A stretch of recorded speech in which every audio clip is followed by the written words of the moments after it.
Entrevistas de a las 8:45, hoy día jueves, soy Quique Godoy y como siempre con Claudia Méndez Arriaza. Buenas noches, Claudia. Quique, buenas noches. Hoy ya llovió un poquito en la tarde-noche, ¿no se mojó? No, pero no había salido del edificio usted hoy. No había salido, pero me imagino que marca un cambio de estación o algo por el estilo. Ya estamos en lo que Juan Luis diría el otro día es la primavera, que dura como 3 días, pero ya estamos en la primavera aquí en Guatemala. Vamos a hablar acerca de la primavera de Venezuela, la primavera de Guatemala, la primavera árabe, le llamaron a algunos lugares. El tema le hemos dado como nombre ¿por qué en Guatemala los manifestantes de otros países son vistos como héroes y los de acá son llamados haraganes, acarreados y pagados? Vamos a hablar de este tema hoy. Nos acompaña Luis Fernando Mac, quien es sociólogo. Buenas noches, Luis Fernando. Buenas noches. Bienvenido. Muchas gracias. Nos acompaña Byron Morales, quien es director del Instituto de Transformación de Conflictos para la Construcción de la Paz en Guatemala, Intrapaz de la URL. Buenas noches, Byron. Bienvenido. Buenas noches. Hablamos un poquito de esto, pero tenemos un video acá que vamos a ver, parte también tiene audio, acerca de algunas expresiones que han pasado aquí en Guatemala.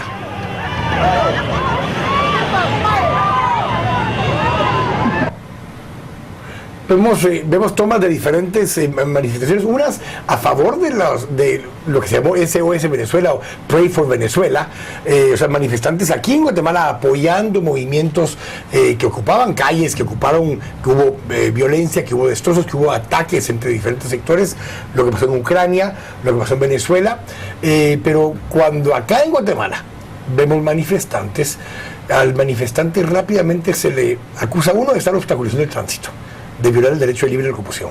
Se le acusa de ser acarreado, de ser pagado y de ser, especialmente de ser alguien que es movido especialmente para promover ese tipo de acciones.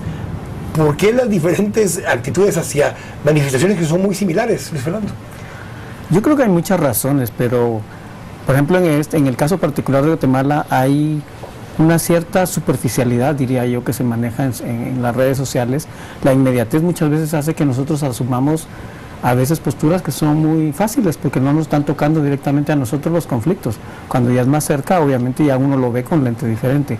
El otro factor, yo creo que en el caso de Guatemala, diferentes movimientos sociales y diferentes actores han tomado demasiado recurrentemente, diríamos, las calles, y a veces ya en frente a la opinión pública las personas, digamos, ya no ven si es por la tierra, si es por la luz o si es por lo que sea. Ya realmente ya se ha hecho demasiado abuso de ese recurso, entonces ya la gente está cansada, porque si uno hiciera cuentas de cuántas veces cortan carreteras y calles en el año, son un montón de días. El problema de la electricidad, no obstante, es un conflicto que se extiende a lo largo y ancho del mapa de Guatemala. Hace 2 años tratábamos las manifestaciones de los problemas que surgían en San Marcos. Hoy escuchamos que esos problemas se viven en Jalapa, que se viven en Izabal, que se viven en Alta y Baja Verapaz. ¿Cree que la población realmente comprende cuál es el conflicto y cuál es el problema de esta gente? Luis Fernando. Yo creo que no, justamente por eso te decía, que como hay tantas manifestaciones, ya uno ya no sabe muchas veces cuál es la problemática que está de fondo. Y especialmente porque el capitalino, que es donde termina muchas veces cayendo las manifestaciones, desconoce mucho, diríamos, la realidad del área rural. Y entonces no ve, diríamos, que este tipo de problemas sean, diríamos, parte de su objetivo o de su prioridad. Byron, se habla, cuando hablamos de los mapas de conflictividad, es porque justamente hay una serie de temas que no están resueltos y que no tienen mecanismos civilizados de llegar a las soluciones ni de parte del Estado ni de parte de los actores involucrados. Y esto lleva muchas veces justamente a esas poblaciones a esto que vemos ahora, a tratar de llamar la atención por medio de este tipo de actividades.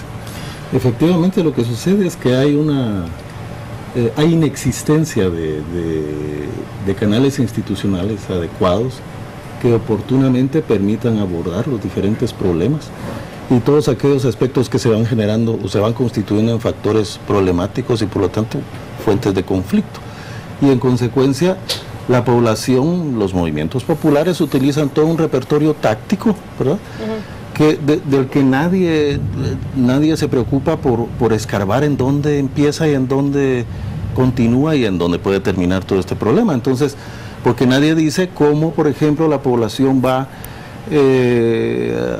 hace las primeras denuncias, plantea demandas, elabora memoriales, hace gestiones, denuncia a la policía, va a la PDH, etcétera, etcétera, y finalmente no queda otra que actuar, ¿verdad? Que no existen los canales, dice Byron, pero ¿en dónde están los diputados que representan a estas comunidades? ¿En dónde están los congresistas que fueron elegidos por estos departamentos que hoy demandan los abusos que se cometen? Yo creo que hay que colocar en contexto a quienes nos escuchan y contar, por ejemplo, veíamos hoy en una nota de Prensa Libre cómo varios comerciantes de Izabal, uno de ellos contaba en particular que es propietario de un dispendio, de una tienda, y con el corte de energía eléctrica, aun cuando él tiene sus pagos al día, ha perdido la inversión de 6,000 quetzales que hizo en productos que son perecederos. ¿Dónde está el representante de ese comerciante? ¿Por qué no se escucha ese clamor en el Congreso? ¿No es este lugar en donde se debe escuchar? ¿No son ellos los llamados a gestionar y a ser los intermediarios de ellos frente al poder y solucionar estos problemas? Alberto Torres Rivas, que es un destacado investigador de Guatemala, dice que en Guatemala hay mucha ciudadanía electoral. Yo hablaría entonces que también hay mucha representatividad electoral. Los representantes aparecen justo un poquito antes de las elecciones y en el camino realmente hacen de todo menos realmente representar. También eso tiene mucho que ver con la ley electoral y la forma en que se eligen a los diputados, que no tienen realmente una responsabilidad real con su ciudadanía que los ha elegido, ¿no? En su momento se crearon los SUPRECO, las unidades de prevención y resolución de conflicto, que tenían en principio una estructura nacional, regional, departamental y municipal. Después de eso se crea el Sistema Nacional de Diálogo. ¿Funcionan esos espacios para que la gente simplemente vaya a desahogarse y a plantear temas, o realmente encuentran soluciones a sus problemas en esos espacios? Bueno, en principio, por ejemplo, tenemos un Sistema Nacional de Diálogo donde hay gente muy capaz, ¿verdad?, muy honesta y con muchos deseos de contribuir, pero que se constituyen fundamentalmente en apagafuegos.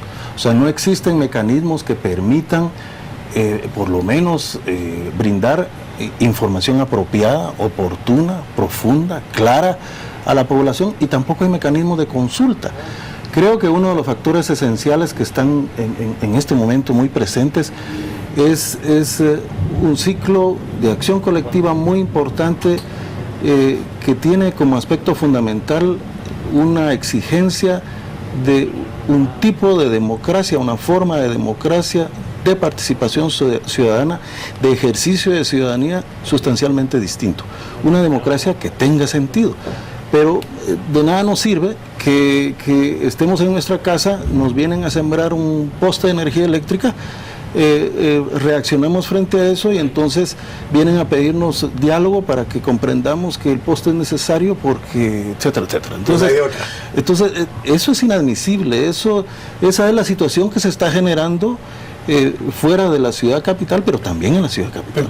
Pero no hay empatía de parte de ese ciudadano capitalino hacia esa condición que acabas de plantear. Si al mismo tiempo, en vez de ser ese poste, fuera la antena de celulares que le están poniendo a la par de su casa, por ese sí protesta el vecino y interpone algún interdicto o alguna acción legal y logra detener el que coloquen la antena de su vecindad, pero no genera empatía en ese ciudadano de la ciudad de Guatemala con ese vecino del área rural, sí. Ese poste. A lo largo y ancho del país, por ejemplo, que ese es otro tema muy importante, las antenas de telecomunicaciones se están constituyendo en fuente de conflicto y también en un mecanismo de demanda y de atención y de inversión con relación a determinados servicios públicos.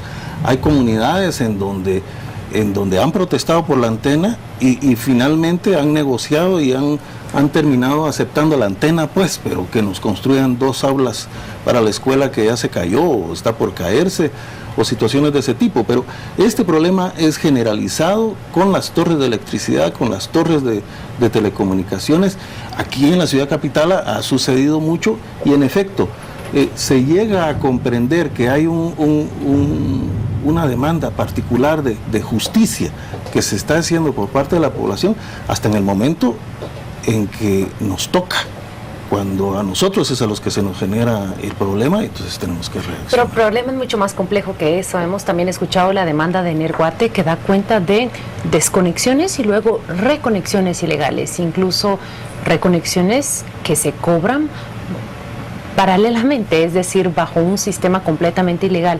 Luis Fernando, este problema empezó hace 4 o 5 años y se concentraba especialmente en San Marcos. Hoy lo hemos extendido a lo ancho del mapa de Guatemala. ¿Cuál es el futuro de este conflicto? Yo creo que incluso, como tú bien dices, realmente el problema tiene incluso mucho más atrás, en la sistemática desconfianza que tiene la mayoría de la población al Estado de Guatemala y en la ausencia de la regulación y de las instituciones del Estado en el territorio nacional, en muchas partes del territorio. Entonces, en muchos lugares no hay, diríamos, una mediación entre las empresas, por ejemplo, y la ciudadanía. Y entonces mucha gente pues toma la acción por su propia mano. Hay, digamos, muchos casos, no solo en el tema, diríamos, de la energía eléctrica, por ejemplo, en el tema del contrabando y una serie de, diríamos, de situaciones que ocurre exactamente lo mismo. Y siempre aparece el Estado o las instituciones del Estado como el enemigo. Eso configura, obviamente, todo el problema, porque ahí realmente no hay mediación, ni hay confianza tampoco. ¿Es el derecho a manifestarnos un derecho universal y que independientemente de qué es lo que estamos reclamando, debiéramos todos protegerlo y proteger el concepto de poder manifestar, o depende de la empatía que tengamos con el tema o quienes están protestando? Eso es absolutamente correcto, definitivamente. Creo que el derecho de disentir, el derecho de ejercer ciudadanía, porque ¿qué es ciudadanía? Ciudadanía no es más que el reconocimiento político de los derechos humanos, y en consecuencia lo que estamos haciendo en el momento en que como parte de la población actuamos, nos organizamos, nos movilizamos, estamos ejerciendo ciudadanía, independientemente de cuál sea el tipo de reivindicación y de quién se trate. Pero a mí me gustaría retomar un poco el tema de Nerguate, porque en este caso el elemento de fondo que atraviesa eso, a mí no me cabe la menor duda que la conexión directa es un problema que debe ser tratado, pero ¿por qué no hablamos de las causas? Eso es lo más importante. ¿Qué es lo que ha producido toda esa movilización y todas esas acciones de la población, acciones de hecho? Y es que efectivamente, por ejemplo, recientemente en Suroriente nos encontramos con un equipo de trabajo de la universidad con que buena parte de la población está reclamando que hacen unos cobros extremadamente excesivos sobre pretexto de que se trata del alumbrado público. Y entonces nos encontramos con que una factura de 75, 80 quetzales en una casa en una aldea, 55, 60 quetzales son de alumbrado público. Cuando reclaman a Energuate los manda con la municipalidad. Y cuando van a reclamar a la alcaldía municipal, entonces esta lo remite otra vez a Energuate. Este es un problema importante de fondo, que lo que está propiciando es movilización, se constituye en fuente de conflicto y también está generando acciones de hecho. Y esto hay que afrontarlo debidamente, canalizarlo debidamente, porque igual la Comisión Nacional de Energía Eléctrica tiene mucho que ver en esto, pero no ha clarificado absolutamente nada en torno a la tarifa de energía. Al extremo que hay aldeas, por ejemplo, si no mal recuerdo el nombre es Sobrajuelo, en Jutiapa, en donde la población hizo números y se encontró que no coincidía la cantidad de dinero que estaba pagando toda la comunidad con la cantidad de focos que habían de alumbrado público. Entonces vino y dijo, bueno señores, no queremos alumbrado público, que vamos a tener únicamente servicio domiciliario, y eso es lo que pagan actualmente. Entonces usted pasa por la aldea y se encuentra con una comunidad a oscuras. Pero es un servicio estratégico. Hay un elemento serio, grave, profundo que no estamos abordando y que es necesario retomar. Pero parece que el problema lo viéramos completamente desde lejos y no pareciera tener una solución. Hoy mismo también leíamos en los mismos periódicos el anuncio que se le hizo a la cabecera departamental de Jalapa. De 12 quetzales que pagan de tarifa de alumbrado público, pasan a pagar 24. Y se dan casos en esa cabecera como en aldeas cercanas que las personas terminan pagando más por el alumbrado público que por el foco que tienen en sus propias casas. ¿Cuándo va a tener este problema solución? ¿Y quién es la persona llamada a solucionarlo? Esto ya desbordó completamente las carreteras y la solución local que debería aplicarse. Lo que pasa es que habría que pensar, diríamos, en soluciones integrales y además en una mayor presencia. Muchos de estos problemas que menciona Byron justamente se debe a la incapacidad del Estado regular de supervisar y de dar explicación a la ciudadanía. El problema es que muchos de estos proyectos la ciudadanía es la que menos informa y solo le llegan los cobros y nunca saben realmente de dónde viene, si son justificados o no. Y como ya hay una base, diríamos, de desconfianza, lo primero que dicen es, bueno, no queremos, y empieza el conflicto. No hay mediación, eso es lo que yo decía. Y se han planteado alternativas como modificar la ley del alumbrado público, plantear mecanismos de cómo se debe cobrar. Algunas municipalidades lo han empezado a modificar. Y lo que es claro es que no es Energuate el responsable per se, porque solo traslada el costo que la municipalidad ha determinado, ya sea como porcentaje del consumo o como una tarifa fija sobre el alumbrado público.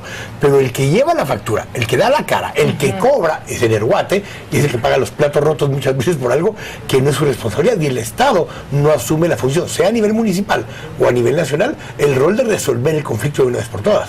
Ese es el problema de fondo en ese caso en particular.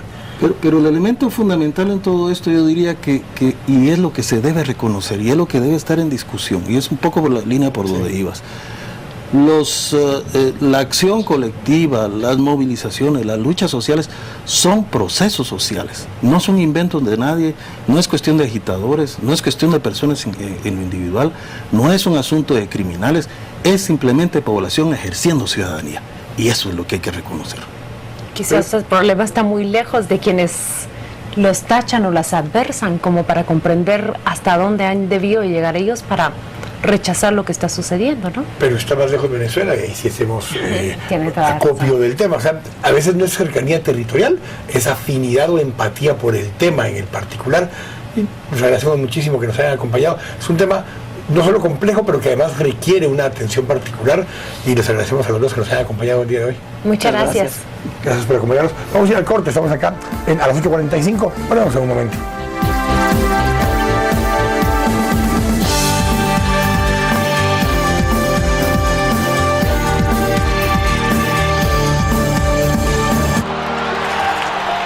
La emoción de ver a su hijo en la cancha con los mayores cracks del mundo. Qué bueno que viniste a celebrar nuestros 40 magníficos años y a participar por uno de los 40 viajes a la Copa Mundial de la FIFA. I'm glad you came. Un sueño que solo McDonald's puede hacer realidad.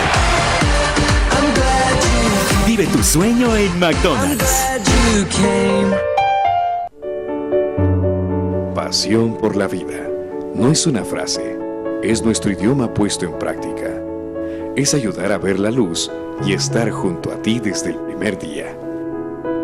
Es caminar hacia adentro y tomarte de la mano. Es ampliar nuevas fronteras. Es entender que formamos parte de un gran país que crece y seguirá creciendo para ti. Centro Médico, pasión por la vida. Banco Industrial, siempre de tu lado, presenta Noticias Financieras.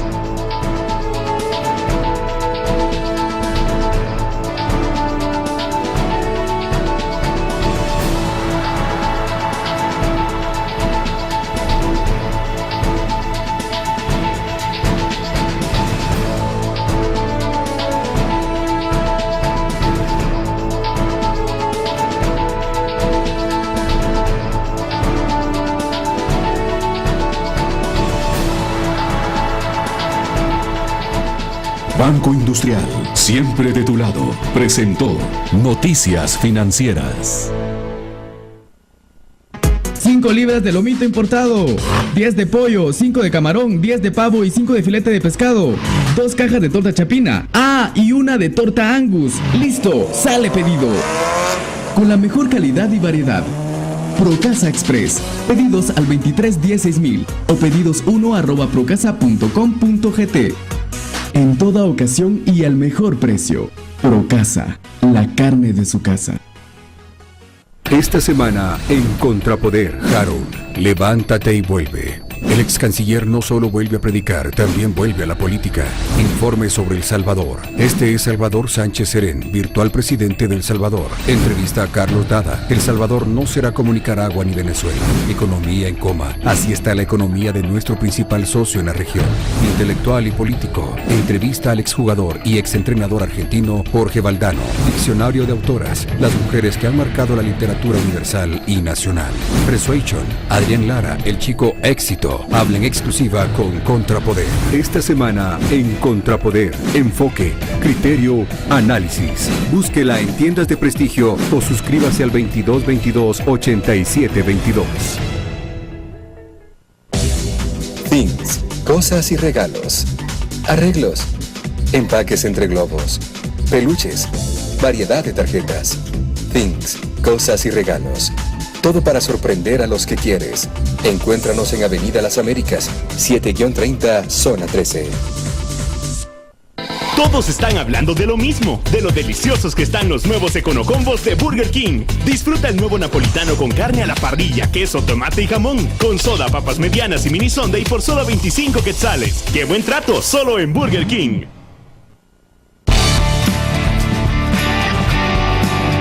Estamos presentando a las 8:45.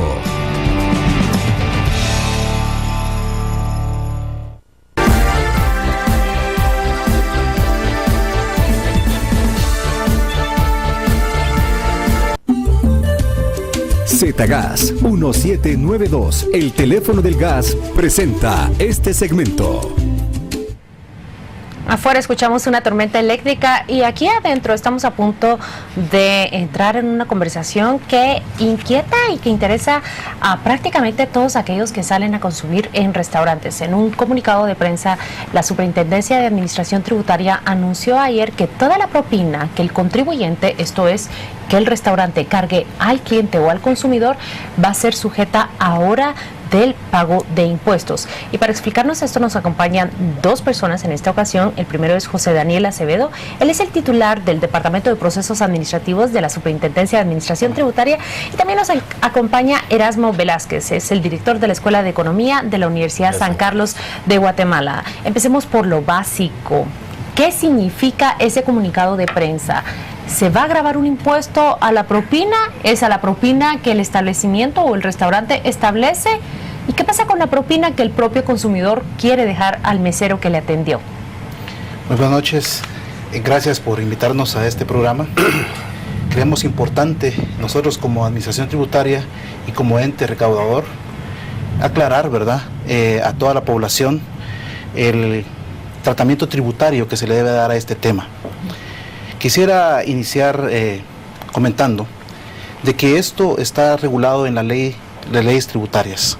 Básicamente, en lo que se refiere a las propinas, en la ley del impuesto al valor agregado, en su artículo 12, numeral 3, establece que el contribuyente debe cargar a la factura toda suma recibida por concepto de servicios. Eso lo establece nuestra ley del impuesto al valor agregado. Sin embargo, el artículo 17 del acuerdo gubernativo ya desarrolla un poco más este concepto y ya regula de que cualquier suma que haya cargado, en este caso el contribuyente, por cualquier concepto de gratificaciones o propinas o similares, establece el reglamento, pues debe ser incorporado al valor de la factura. Dentro de esto, el mismo reglamento desarrolla tres supuestos. Las sumas o cantidades que el contribuyente, en este caso, agrega el total del consumo cuando lo hace saber a los clientes a través del aviso impreso en el menú o en sus folletos cuando anuncia el servicio. En palabras más sencillas, cuando el restaurante carga la propina al consumidor. Así es. Lo vemos ahí en una gráfica en nuestras pantallas. Si podemos ver allí, este es un ejemplo en el cual establece claramente la base legal, que es la ley del IVA en este caso, en su artículo 12, numeral 3, y también lo que desarrolla el acuerdo gubernativo 5-2013, que todo concepto que haya sido cargado debe de estar formando parte de la base imponible del IVA. Eso es lo que nos dice, si no lo ponen en la factura y se deja en efectivo sobre la mesa o se le da en la mano al mesero, a discreción del comensal, digamos, del cliente en este caso, eso no aparece en la factura. ¿Eso sería afecto? No. En este caso, nosotros como Administración Tributaria somos respetuosos de lo que establecen nuestras leyes. Nosotros no podríamos fiscalizar en un momento dado ese tipo de operaciones, porque no estaría para nosotros afectos. Ya es un acuerdo, básicamente, entre el comensal en este caso, con el prestador de servicio. Pero de todos modos, yéndonos un poco en la misma lógica, la ley establece que cualquier servicio que se preste tiene que ser afecto, no solo al IVA, sino que al ISR. Entonces esa propina podría caer bajo un impacto de que es un ingreso específico para ese mesero, y aunque en ese momento en la factura no quede registrado, él tendría que declararlo en algún lugar. Claro, mira,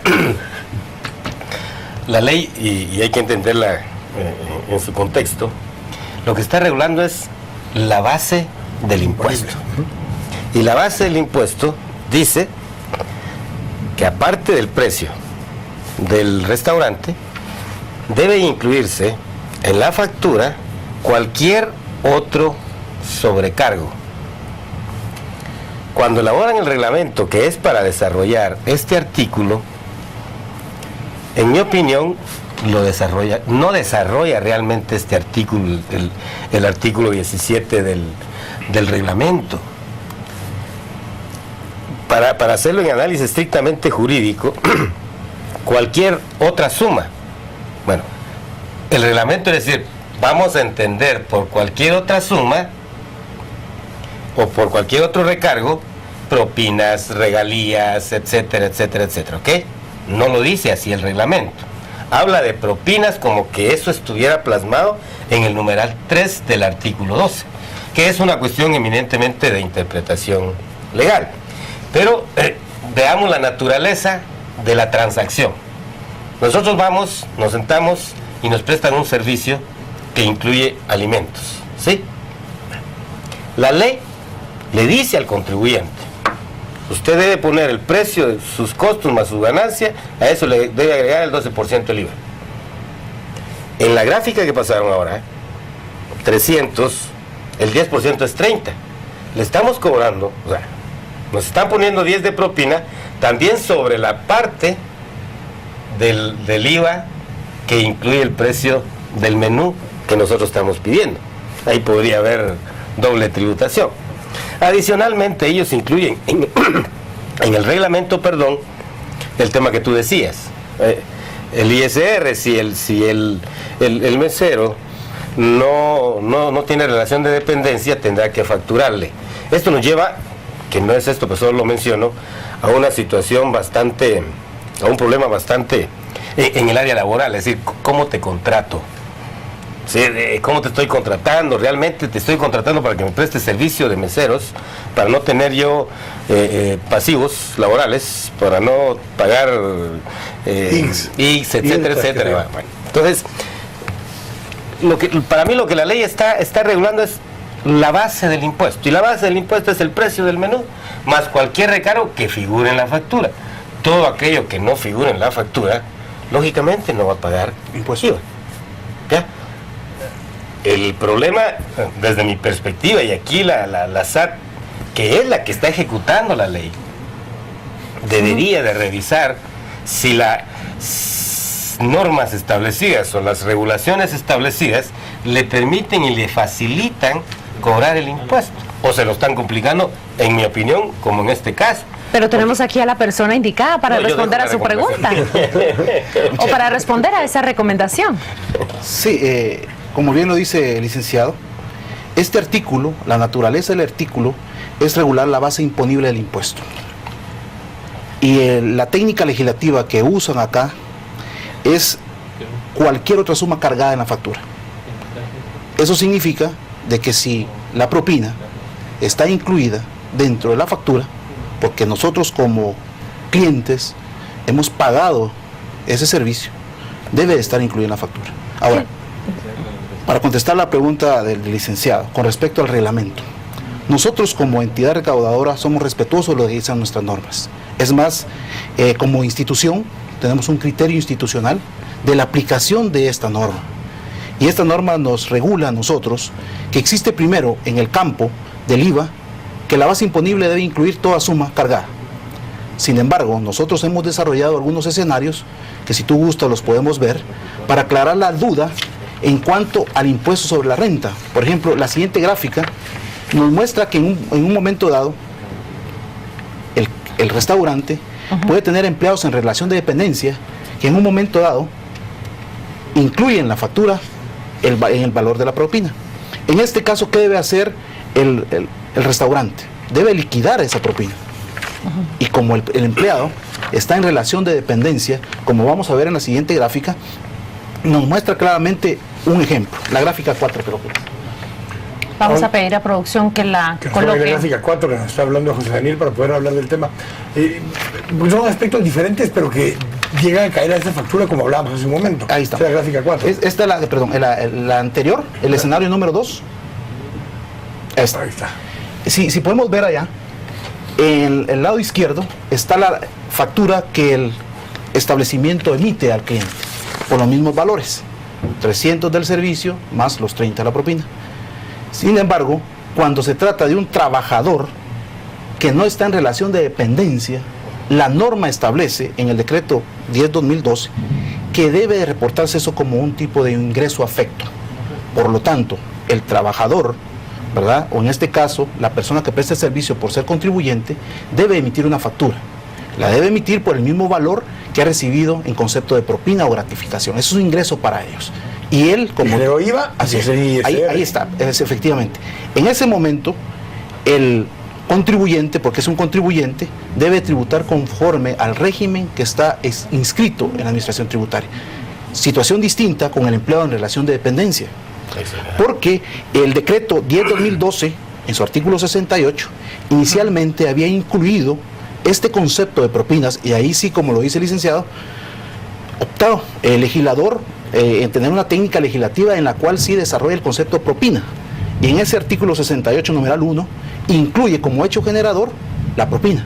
Sin embargo, ya el 21 de diciembre, con la reforma que tuvo este decreto 10/2012, en el decreto 19/2013, excluye dentro del régimen de empleo en relación de dependencia este concepto que grava un hecho generador de ingresos, que es de la propina. Eso significa que si el restaurante ha incluido, como lo establece el reglamento del IVA, cualquier otra suma que haya facturado, debe de retenerle, en este caso al trabajador, empleado en relación de dependencia, el IVA correspondiente, y la diferencia pues debe de acreditárselo a través de su planilla como parte de su sueldo o ingresos, en este caso para el empleado en relación de dependencia. ¿Por qué razón? Porque la ley del impuesto sobre la renta, en este caso, considera como no afectos el ingreso por propina o gratificaciones al empleado de relación de dependencia. ¿Qué pasaría en ese escenario que hemos colocado en las pantallas, Erasmo, bajo esta explicación para hacerlo más ilustrativo a quienes nos acompañan esta noche? Este mesero recibe 30 porque es un cargo que el restaurante hace al consumo. ¿Qué sucede después de los gravámenes? ¿Cuánto recibe? Bueno, si es en relación de dependencia, trabajador en relación de dependencia, lógicamente no va a estar afecto al ISR. ¿Ya? Pero sí al IVA, si aparece cargado en la factura, ahí estamos claros. ¿Okay? Si no es trabajador en relación de dependencia, lógicamente él como empresa pequeño contribuyente estará prestándole servicio. Y aquí hay una contradicción, porque si yo estoy en el régimen de pequeño contribuyente y le presto el servicio de mesero a un restaurante, la factura que yo emito no lleva crédito del IVA según las nuevas modificaciones. Entonces, es lo que yo manifestaba y también lo dijo el IC. En el tema de la regulación, la técnica legislativa, lamentablemente se dejan muchos vacíos en las redacciones que complican a la SAT y que en este caso están afectando a un sector cuya mayoría pues deviene de una clase social, socioeconómica con niveles bajos. Claro, vemos ahí el mensaje y de tal manera que estaríamos como al revés, ¿verdad? Cargándole al que menos tiene, sí. ¿Ya? Pero es parte de la... Veíamos uno de los mensajes que envía uno de los televidentes a través de Facebook, en el cual dice que la verdad es que se pierde todo incentivo y toda intención de dejar la propina. Yo tengo una pregunta operativa, porque él decía, bueno, se deja en efectivo. Ahora casi todos los restaurantes ya están en el sistema electrónico con la SAT. Entonces, en el momento que se emite a través del mismo POS, la tarjeta de crédito, ahí mismo emite la factura porque está en línea. Si se carga adicionalmente a la factura, después de que se generó la factura, se le pide que se agregue en la tarjeta de crédito la propina, eso también ingresó al negocio. Tendría que poder también registrarlo como una renta afecta. Así es.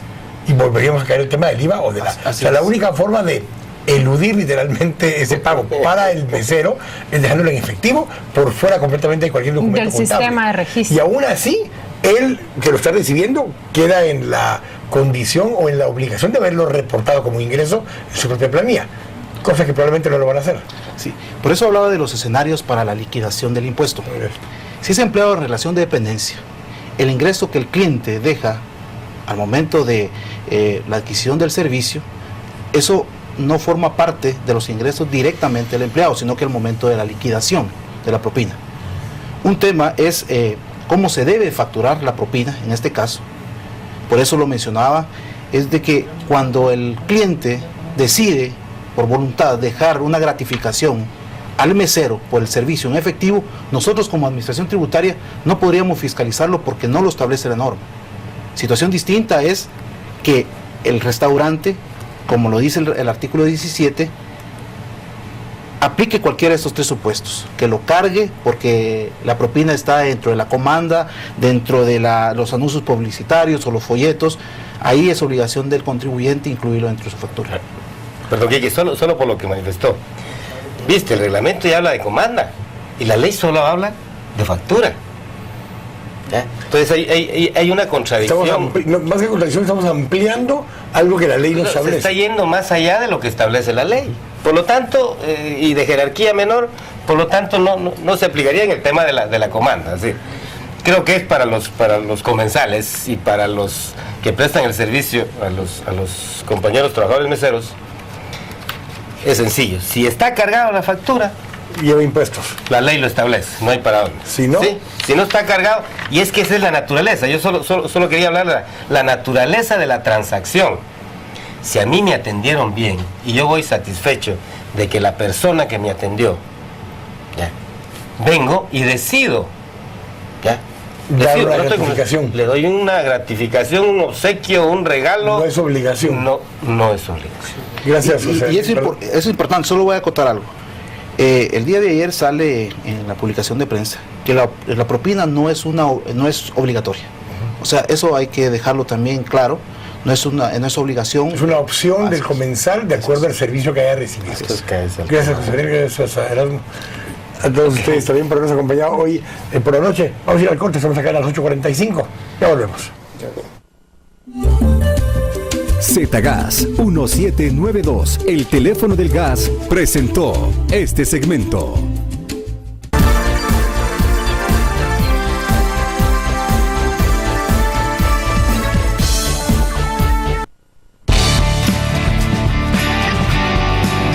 Estamos presentando a las 8:45.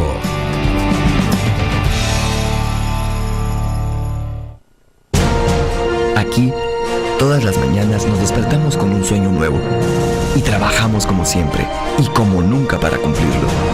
Aquí no existe el no sé y tampoco el no se puede.